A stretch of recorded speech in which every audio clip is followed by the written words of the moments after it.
Bonjour. Alors Cathy, vous êtes fille de militaire, hein. Papa était militaire. Il était militaire où d'ailleurs?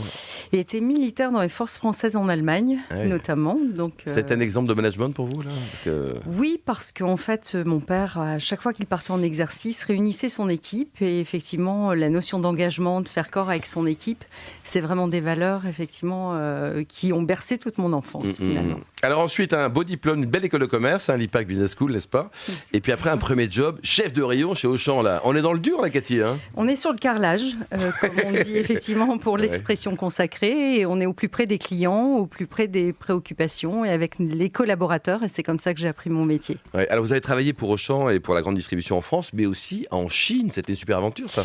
Oui, une aventure difficile et riche. Combien de temps en Chine? 3 ans et demi. Vous êtes parti en famille, tout ça? Avec mon mari sous un bras et mon fils sous un autre, effectivement. Donc, grosse aventure familiale. C'est effectivement une expérience professionnelle, mais aussi familiale. Ouais. Voilà, de s'exporter à 10 000 km. J'étais directrice régionale, membre de la direction générale d'Auchan Chine. Ouais, c'était quand même une belle aventure. Alors ensuite, DG des surgelés Picard, c'était pas gagné non plus, c'est Cathy, hein?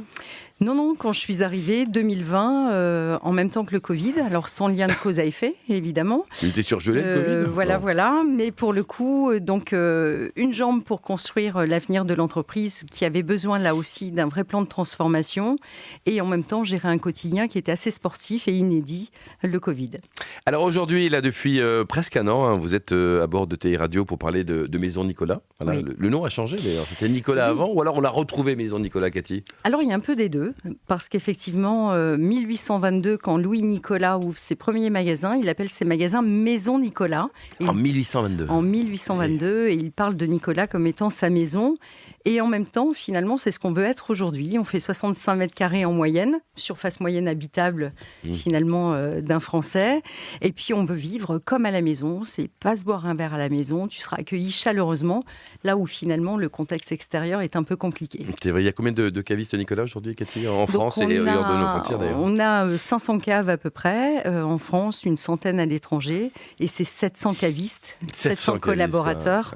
Voilà, et les heureux propriétaires donc de la Maison Nicolas, c'est qui aujourd'hui? C'est le groupe Castel. Le groupe Castel. Voilà, la famille Castel. Absolument. Charles, alors c'est un bel exemple de réussite. Hein, on va voir aussi beaucoup de choses tout à l'heure sur on va dire la réussite de Cathy, parce qu'elle était quand même dans un milieu avec plein de garçons. Hein. Allez-y. Ah oui, moi je suis très admiratif et puis j'envie toutes les entreprises qui peuvent embaucher Cathy pour reprendre la direction générale. Donc, ça vous intéresse chez NR ou pas? Ah oui. Moi, l'œil neuf. Eh ben voilà, quand vous serez parti là. Elle le sait. L'œil neuf que Cathy vous apportez, avec l'expérience que vous avez des deux importantes enseignes dans lesquelles vous avez travaillé, finalement, il apporte quoi aujourd'hui? Qu'est-ce que vous voyez que les autres ne voient pas ou que les autres n'ont pas vu dans la Maison Nicolas?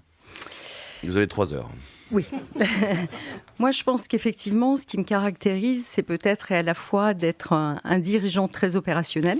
On a dit tout à l'heure, j'ai démarré comme chef de rayon et en même temps, effectivement, porter une vision et une stratégie.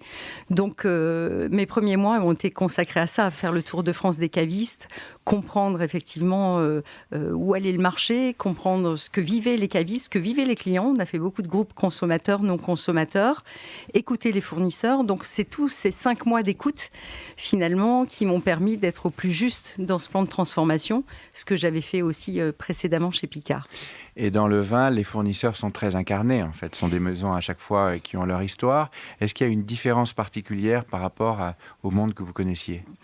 Oui, parce que la filière, en tout cas, est très différente. Le produit symbolise l'art de vivre à la française et effectivement, sur toute la chaîne de valeur, il y a des métiers qui sont extrêmement incarnés. Donc, je dirais, le but même, en fait, du projet est le même, satisfaire nos clients, développer le maillage sur le territoire. Mais pour le coup, la filière est très différente, oui. Et j'avais une autre question sur les habitudes de consommation. En fait. Comment est-ce qu'elles évoluent aujourd'hui? Vous avez apporté aussi le sans-alcool. Et donc, on découvre parfois dans des restaurants des bouteilles de vin qui, en fait, ont du thé ou des mélanges de thé à l'intérieur. Il y a beaucoup de nouvelles choses. Vous allez également être sur cette tendance? Oui, on va tout à fait adapter nos gammes, pour le coup, au changement de tendance, parce que vous avez raison, le sans-alcool est émergent. 34% des Français en 2024 2024 ont consommé du sans-alcool. C'était 4 points de plus que l'année précédente. Donc, c'est pas neutre pour le coup, même si c'est encore confidentiel dans le chiffre d'affaires. Et puis, on veut préempter cette tendance-là et être même référent chez Maison Nicolas parce que finalement, les gens qui boivent du sans-alcool sont les gens qui boivent de l'alcool par ailleurs, mais sur des instants de consommation précis, ont décidé finalement de consommer un peu moins et donc de trouver une alternative sur le sans-alcool. Donc c'est complètement notre cœur de métier que de répondre effectivement à cette tendance-là. Alors ? Oui, alors moi je voulais juste revenir peut-être d'abord sur le métier de dirigeant, parce qu'on oublie souvent de dire que ce n'est pas qu'une fonction d'être dirigeant. Et je voulais savoir, est-ce que vous avez eu une vraie différence entre votre métier de dirigeant chez Picard et celui chez Maison Nicolas ? Bonne question. Non, parce que c'est la même chose. C'est finalement comprendre la marque d'une entreprise. Enfin, moi, j'aime beaucoup les marques patrimoniales françaises parce qu'elles portent toute une histoire, une ADN. Et quand on est censé leur redonner leur lettre de noblesse, ce qui est important, c'est d'en comprendre l'histoire et de savoir d'où l'on vient. Donc, en fait, j'ai opéré de la même manière sur, effectivement, comprendre l'entreprise, comprendre les collaborateurs, les fournisseurs, tout l'écosystème pour être au plus juste dans le plan de transformation. Et puis après, il s'agit effectivement de fédérer tout ce beau monde, d'expliquer, de donner le sens et puis finalement d'être le premier ambassadeur et de mouiller le maillot en premier. Et ça, c'était vrai chez Picard et c'est vrai chez Maison Nicolas. Vous connaissez ça alors, hein ? Chez Carmine Capital, c'est la même chose, non ? Oui. Je vois bien. Et sur le plan justement de la transformation, aujourd'hui, les plus gros chantiers que vous allez mener ? Eh bien, ils sont de l'ordre de 4. Le premier, c'était effectivement repositionner la marque, d'où cette identité de marque, de logo qui a changé. C'est mettre le client au cœur de la stratégie, ça veut dire le connaître, un chantier data, un chantier CRM, comment on reconnaît aussi notre client. On va changer notre programme de fidélité, comment on lui fait vivre une expérience inimitable. On va changer le concept magasin, on a parlé des gammes, on va aller plus loin dans le service. Et puis ensuite, c'est effectivement opérer la conquête, donc la conquête du territoire. On va aller là où on n'est pas. Vous voyez, aujourd'hui, 65% de nos magasins sont en région parisienne et Île-de-France. Donc finalement, on a encore beaucoup de régions à aller adresser. Retrouver là aussi une vraie stratégie de conquête à l'international.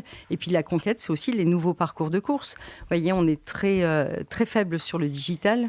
Nos ventes e-commerce, c'est 1,6% quand le marché est à 12%. Donc, on doit là aussi sortir un nouveau site cet été, lancer une application mobile. Donc, et effectivement, accompagner là aussi les clients sur leur nouvelle tendance d'achat cette fois, de consommation, mais aussi d'achat. Donc, vous voyez, les chantiers sont assez nombreux. Et puis, le dernier, bien, c'est engager nos collaborateurs. Donc, grosse politique RH qui va de comment on recrute nos collaborateurs. On est sur des marchés en tension aujourd'hui. Comment on nourrit notre marque employeur. Comment on se dirige aussi sur des chantiers de qualité de vie au travail. Comment effectivement on récompense nos collaborateurs. Donc autant de chantiers RH qui sont à mon sens importants quand on se transforme, parce que quand on se transforme, on demande beaucoup à nos collaborateurs. Il faut changer d'état d'esprit, de la manière de faire, donc il faut savoir donner beaucoup en parallèle pour qu'effectivement ce soit un challenge très motivant.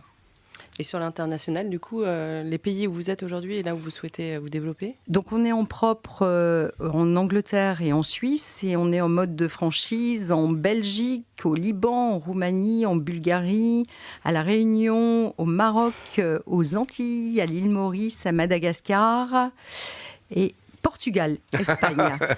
Je compte. Que des pays chauds, là, vous n'avez pas la Pologne. J'en ai 11 à compter. Je les ai tous. Et donc toute la partie nord-américaine ou sud-américaine ? Oui, ça fait complètement sens. L'Asie aussi. Ouais. Enfin, vous voyez, le Japon, entier, la Pologne aussi. La Pologne est un marché en ce moment, très dynamique, indice de consommation aussi en consommation d'alcool assez élevé. Ça fait partie de l'art de vivre également. Donc pour le coup, ce sont des pays. Et pour développer, Nicolas, Cathy, vous allez également racheter des sociétés ou racheter des produits ou alors créer ? C'est quoi l'idée ? Pourquoi pas ? On ne s'interdit rien. Ouais. Enfin, on est à l'affût effectivement de tout ce marché, donc on ne s'interdit rien. Ouais. Et le plus beau métier du monde, c'est patronne d'une TI super comme Maison Nicolas ou pilote de chasse ? En fait, je trouve que c'est pas très loin parce que finalement, c'est une vraie confiance entre les équipes. C'est aussi éviter d'avoir bu quand même un peu avant. Il vaut mieux éviter d'avoir bu. On boit après. Voilà, quand on est revenu de mission, mais en tout cas, on partage beaucoup de valeurs. Merci beaucoup Cathy, merci également à vous Anne-Laure et Charles. Fin de ce numéro de TI Radio. Retrouvez tout le podcast sur le site et suivez-nous sur LinkedIn aussi. On se retrouve mercredi prochain, 14h précise, pour une nouvelle émission. L'invité de la semaine de ETI Radio, une production B2B Radio en partenariat avec Carmine Capital, le groupe Ener et Arkea Banque, entreprise et institutionnelle.